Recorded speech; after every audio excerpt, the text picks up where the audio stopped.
So, I have been wanting to do a reading vlog for what feels like too long now.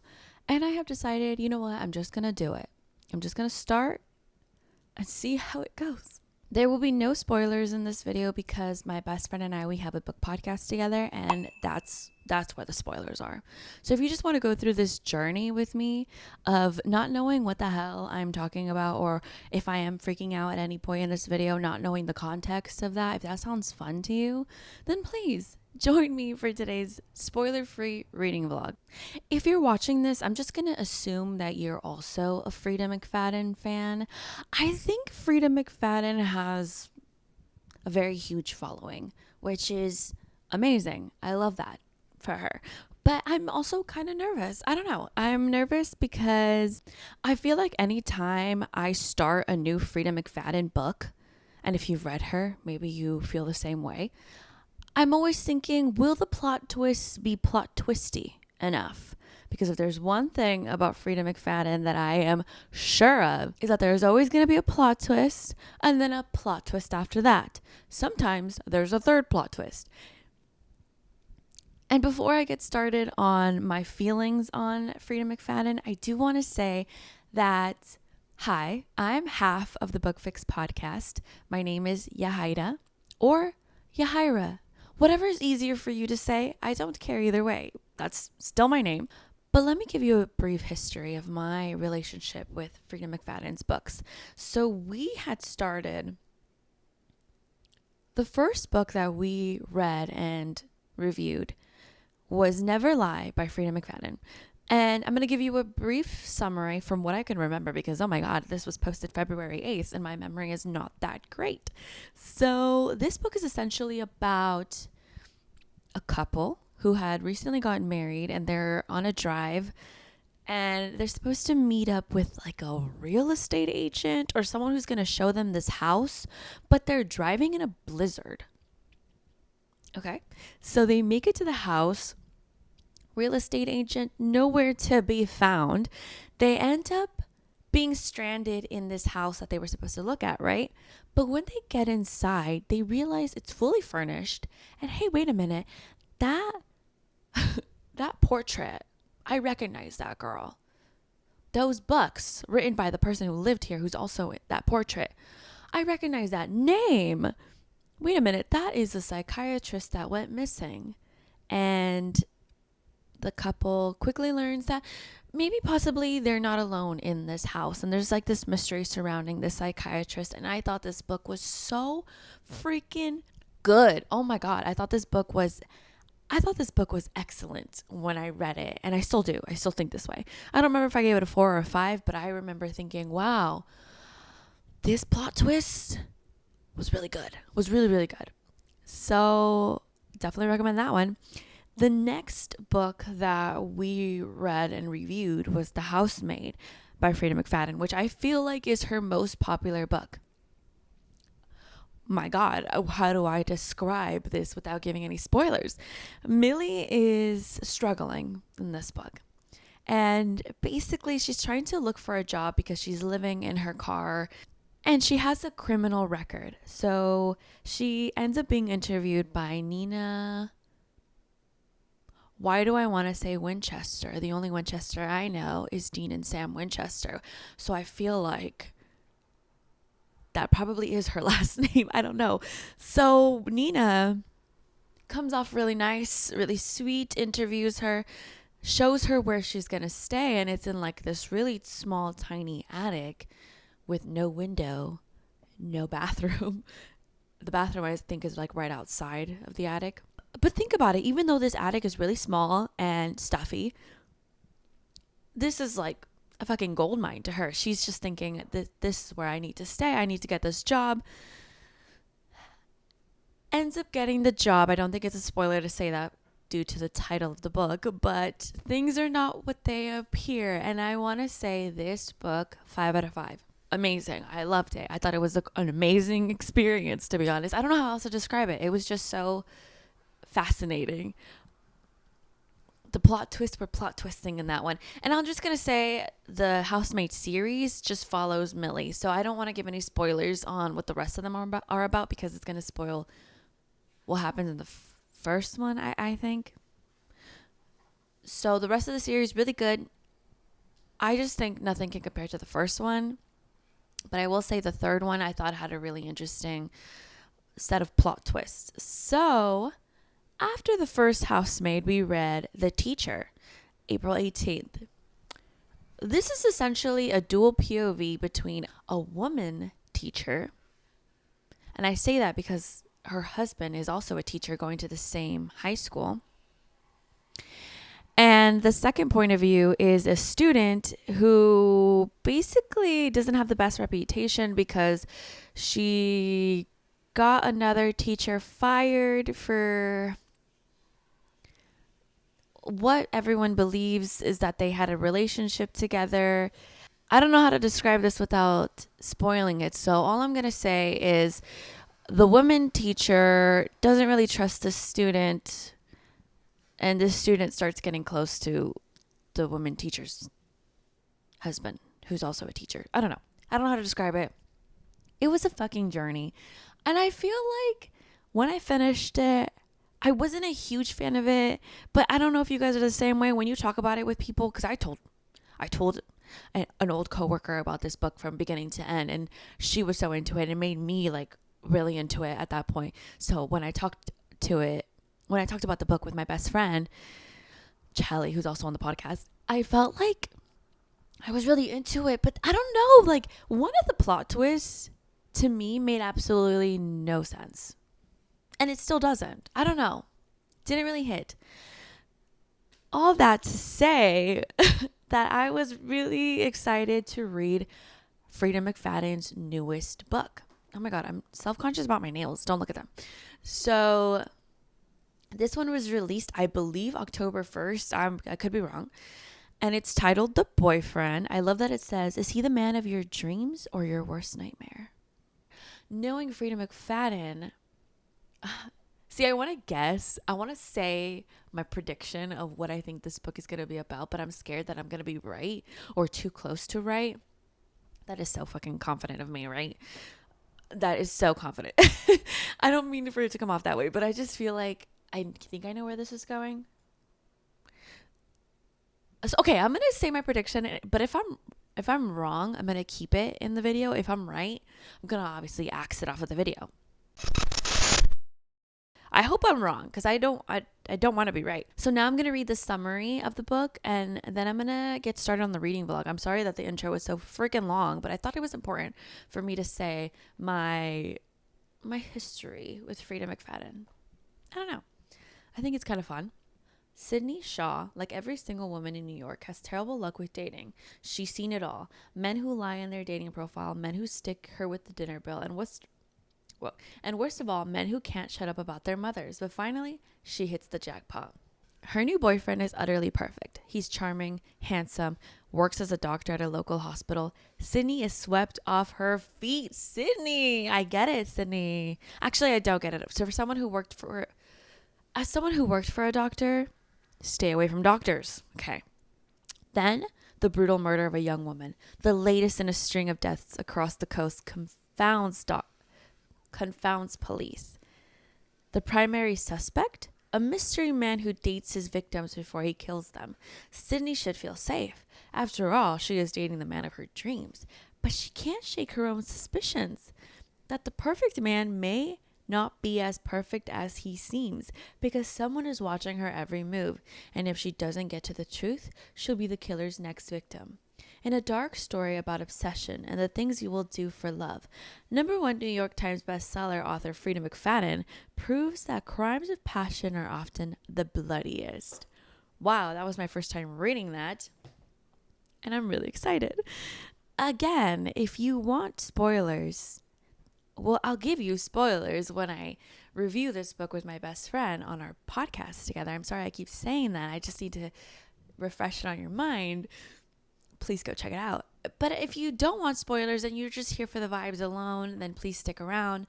I will give you spoiler-free thoughts. All right, so I'm going to start reading this now. I do want to say that I don't really have any specific way of tabbing my books. I like to tab it based off of what pops in the book cover if I have that color. So I'm probably just going to tab it with reds, and I don't have a colored pen. It's just going to be black. So, yeah, I'm going to get started. All right. So, I finished up until chapter 11. So, I finished chapter 10. And I just want to bring up that this is a dual perspective. So it's in Tom's perspective and it's in Sydney's perspective. But Tom's perspective is the past, it's before. Sydney's perspective is obviously current time. So what's happening now in her life. And I sympathize with Sydney because Sydney is going through a moment in her life. She is 34 years old and she feels this pressure to find the one. She has two best friends, Bonnie and Gretchen. Gretchen is in a serious relationship with Randy, who is the super in their apartment complex, which I think he's just like the maintenance guy. And my assumption from what I've read is that he's like handles what goes wrong in the building. So at the start of the book, Sydney is going on a date with this guy named Kevin. And I don't think this is spoilers because this has, it says right here that she is not having the best of time in terms of her dating life. So she's going on this date with Kevin, and Kevin shows up, and this man looks nothing like his dating profile picture. He is like 10 years older than this picture. But I mean, even then, it's not really, I don't know. I don't think it's actually him in the picture, but it could have been. He just looks like he's been through it in these 10 years.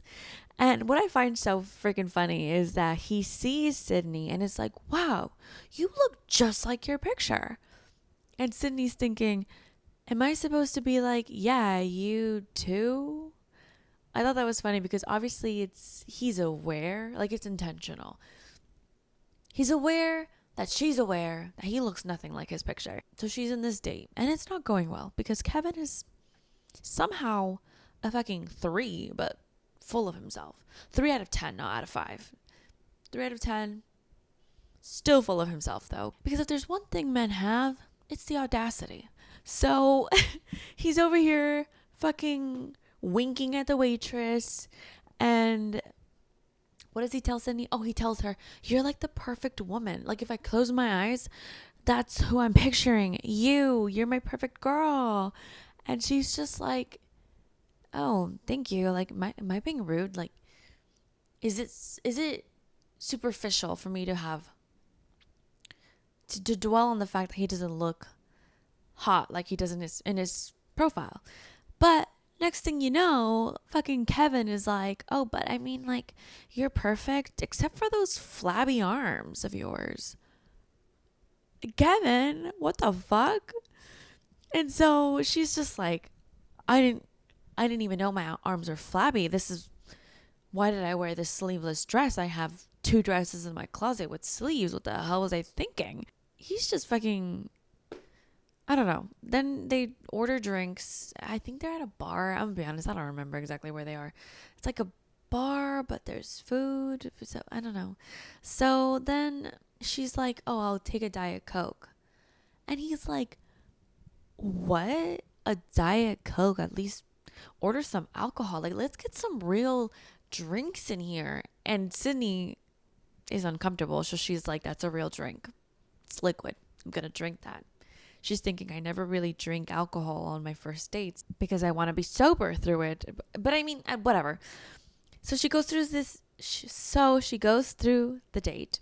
And the whole time she's just like, why isn't my friend Gretchen texting me, calling me? I already texted her an SOS. She's not responding. What the fuck? She escapes to the bathroom thinking if there's a window in the bathroom, I'm just going to crawl out of it. There's no window in the bathroom because, of course. And then I think Gretchen finally calls her and apologizes. She says, sorry, I was watching a movie with Randy and whatever. And she promises that she's going to make it up to Sydney the next day through coffee and a muffin after their yoga session. And Sydney's just kind of like, it's fine. I mean, I've made it this far. What's 5 more minutes? And my date is basically over. So she goes back to Kevin, unfortunately. If I were her, I think I would have escaped. So she goes back to Kevin, and Kevin's like, okay, you know what? Your half is going to be $34, $38, 34, 38, one of those.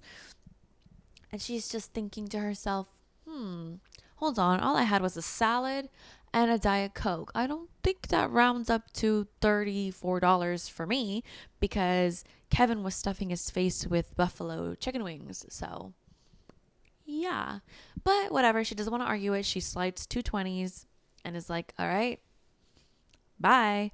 But Kevin follows her, and he's like, hey girl, you can't just like walk by yourself in New York. Actually, to be more specific, they're in Manhattan. So he tells her, Sydney, you could be killed out here in these streets, so let me walk you home.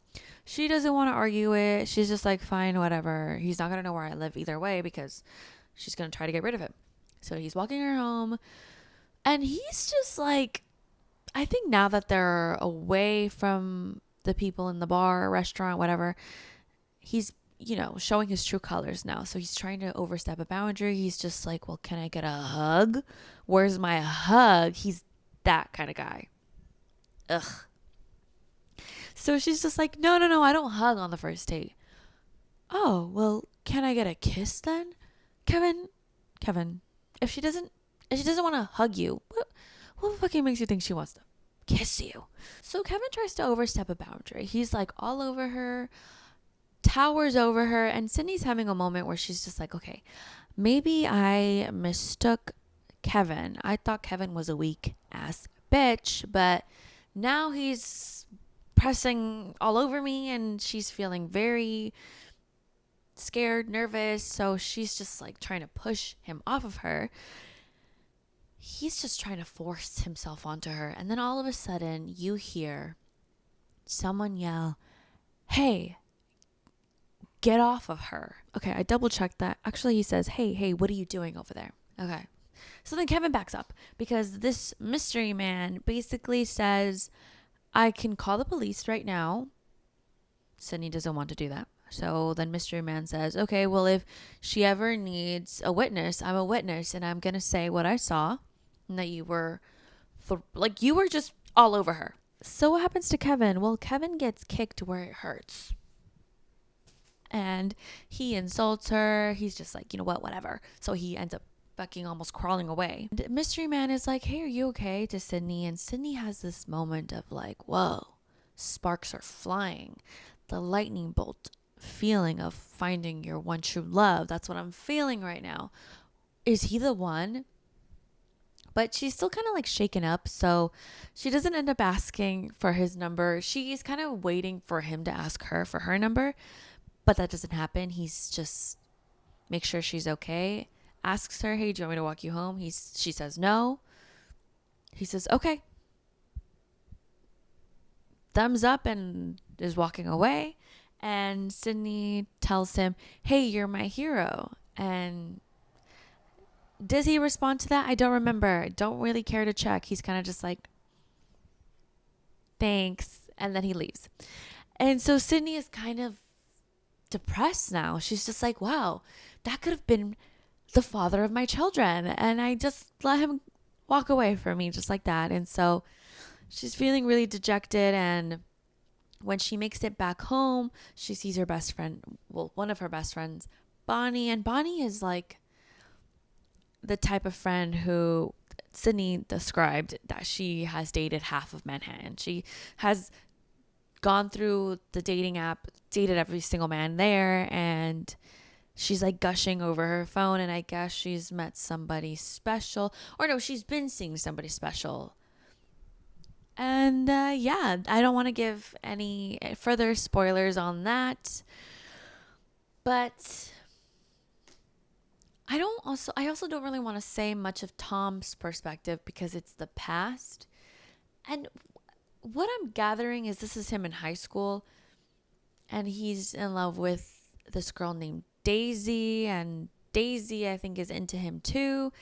Daisy's father is the chief of police. And yeah, that's all I'll say on that. It's very interesting though because Freida McFadden has a way of writing her characters where they're very untrustworthy. So I'm assuming Tom is the doctor that is mentioned back here because there will be some passages where he'll be like, in an average man, there's, I don't know how to describe it. Like he'll just start talking about the carotid artery and the veins in a body and how much blood is in a body. Like red flag, but also that's just Freida McFadden's characters. So I don't know what to make of that. So I'm gonna keep reading. I'm probably gonna read 10 more chapters and then give you my thoughts there. But I also didn't really say the biggest thing that happened with Sydney. I'm just going to say that she's looking for this mystery man. She's going through Cinch, which is the dating app, trying to find him, has had no luck. She has ran into Kevin, though, but Kevin's weird, so she's just trying to get him to leave her alone. That's all I'll say for now. I'm going to read 10 more chapters, and if I feel like I should say one of the big things that happened in the first 10 chapters, then I'll say it. If not, I'll see how I'll work my way around it. Okay, so I'll be back. Okay, I just got done with chapter 20. This is, oh my god, as you can tell, I am so used to giving spoilers that I don't know how to give non-spoilers. So all I'm gonna say in this part is that things are starting to parallel between Tom's chapters and Sydney's chapters. So something that is occurring, I mean, hey, it says back here in the summary, serial killer, right? So let's just say that bodies were found in both Tom and Sydney's chapters where the killings kind of sort of resemble each other. And Sydney is kind of grappling with that and knowing that this serial killer potentially finds victims through this Cinch dating app, right? So what I can tell you is that her ex-boyfriend, the one that she thought was the one, Jake, he is a detective, and he basically tells her, hey, stay away from these dating apps because this body that was found is similar to something that happened 18 months ago. So there's like an MO here, and he's trying to tell her, hey, stay away from dating apps. And she's just like, don't worry, I'm going to stay away. I feel like I can give you a little bit more insight on Tom's character. Tom is going through a lot, and I'm a little bit disappointed that there's no trigger warning in this book. I feel like there's a whole discussion to be had with that, to be honest. But I feel like if you had a page of trigger warnings, if you're on the side of, I don't think there should be trigger warnings in a book because it gives spoilers, you don't have to read it. Obviously, you don't need a trigger warning then if you don't want it. So then don't read it. I feel like there should have been one because Tom's chapters, he is dealing with an abusive father who targets his mother. And like I mentioned before, Tom is a character who thinks a lot about like blood, about the carotid arteries, how much blood is in a person. So there's a moment in his chapters where he witnesses his mom being hurt, and he mentions to his best friend Slug, hey, I just want to hurt him. And saying it, he's kind of like shocked with himself. He's just like, the idea of it makes me sick. And I'm giving you as much like spoiler free info as I can, but I think that is interesting for me to say, because even though Tom is a certain type of way, like he's a lot of facts about blood, he still has a moment where he's like, ugh, the thought of hurting my dad still makes me sick. I don't know what to make of that. So that is the last 10 chapters that I read. I don't know if I will continue the next 10 or if I will come back tomorrow, or I will read the next 10 and come back to you tomorrow and give you my thoughts. But yeah, I find it very, very interesting because Tom is still dating. Well, he's, oh my God, sorry, I'm getting confused because I'm doing a Patreon version of this where I'm giving all the spoilers. And basically, I don't remember where I left off Tom and Daisy, but Tom is dating Daisy. And as of right now, things are going well. So I will come back and give you my thoughts on the next 10 chapters, whether that be today or tomorrow. I'm not sure. Okay, I am on chapter 31 now, halfway through the book. That's crazy. I feel like I've flown through this story. So, not giving any major spoilers, like I said previously, the chapters between Tom, which is the before, and Sydney, which is the current, are starting to really parallel one another, right? And Sydney, she had told her ex, Jake, the detective, that she wasn't going to go on any dates, and she didn't. But 2 months later, she's about to hit her 35th birthday, and she's just like, you know what? I need to go on dates, because she really feels this sense of urgency, like her time is ticking. She really wants to have that family, that happily ever after. I forgot to mention there was a moment in the first couple of chapters when her mom called her and was like, hey, Sydney, I know somebody who was 38 years old and just had a baby, so that means there's hope for you. She's starting to feel, I need to find love. She goes on this date and she's having a really good time. His name is Travis, and everything is going well. But then in walks in Mystery Man. Remember Mystery Man? Things with Travis don't go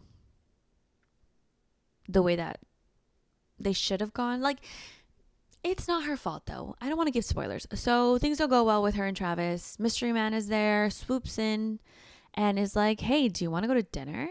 Because her and Travis were on a coffee date. So she says yes, because she's been waiting for this Mystery Man for so long, it seems now.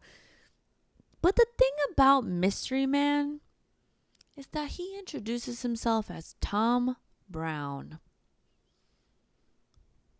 Now, in Tom's chapters, his name is Tom Brewer. So, okay, just tweaked his name a little bit. And Tom tells her that, he wanted to ask her out the first time that they met, but he was on the end, like the tailgate of a relationship, but it didn't work out. And, also he witnessed her date not going well. He thought that would have been a weird move to ask her out when she had just gone out of a really bad date. So I do want to say, because that's what it says back here in the summary, Tom Brown seems very too good to be true. I mean, she even tells Gretchen about him.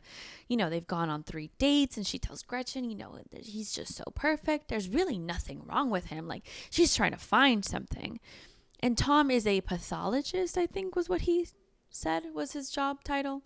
And basically he does the autopsies of bodies, which she finds a little bit weird, but she's an accountant, so she's just like, okay, cool. That's where Sydney's chapters are, without giving too many spoilers. With Tom's chapters, I really feel like there's not much I can say that I feel like it's a major spoilers, in my opinion. It's a lot. And Tom's chapters are kind of wild, honestly. But based on things that I've already said, I'll just say that there is somebody who is suspecting him of having something to do with Brandy's murder. And, but yeah, but also if you're reading this book, without giving any major spoilers, because this is a no spoiler episode, please let me know how you feel in the comments below. Like, let me know during your journey, do you feel like you know where this is going? Let me know. All right, I'm going to continue reading and I will let you know my thoughts on the next 10 chapters in a bit. These chapters are getting shorter and shorter. So, how much can I tell you without giving you major spoilers? I think I can tell you based on the summary again. So things are going really well with Sydney and Tom. But she is on a date with him when all of a sudden someone comes in and it's like, Dr. Brewer? Dr. Brewer, oh my God, it's you. They have a whole conversation and he continues his dinner with Sydney. And then Sydney's like, hey, wait a minute, Dr. Brewer, didn't you tell me your last name was Brown? And he's like, Brown? No, my last name is Brewer. I told you that. Thomas, not you trying to gaslight Sydney and your entire audience here. I would remember if your last name was Brown. But he's just like trying to make it seem like, no, you misheard me. You're misremembering. I said Brewer. So she looks him up on her phone when he goes to the bathroom to wash his hands. She looks him up on her phone. Finds out that there's other things that he told her that are not adding up. But he has excuses after excuses. Like, no. No, it's fine. It's fine. It's chill. So, yeah, things are not as they seem. And in Tom's past perspective, all I'm going to say about those chapters is it's painting the story in a certain direction that I think is where it is going to end up going. But Freida McFadden always comes through with plot twists. So, I don't know. I'm trying to think, like, are these red herrings or are these actually things that are happening? I'm not sure. That's where I'm going to leave off for today. I will continue tomorrow, but look at how far I am. I love Freida McFadden's writing because it's just so easy to read in one day. But I'm starving. I'm starving and I do have things I want to do today. So I am going to stop there and continue tomorrow. Probably morning, most likely. Even though I just started this book yesterday, it has consumed my every thought. I could not sleep last night because all I kept thinking was, I need to know what the fuck happens in this book. I did not finish the book, but I did end up reading 10 chapters last night. And yes, I read 10 chapters last night. And then this morning I was like, I need to continue. I read 20 chapters in total. So 10 chapters last night, 10 chapters this morning. Wow.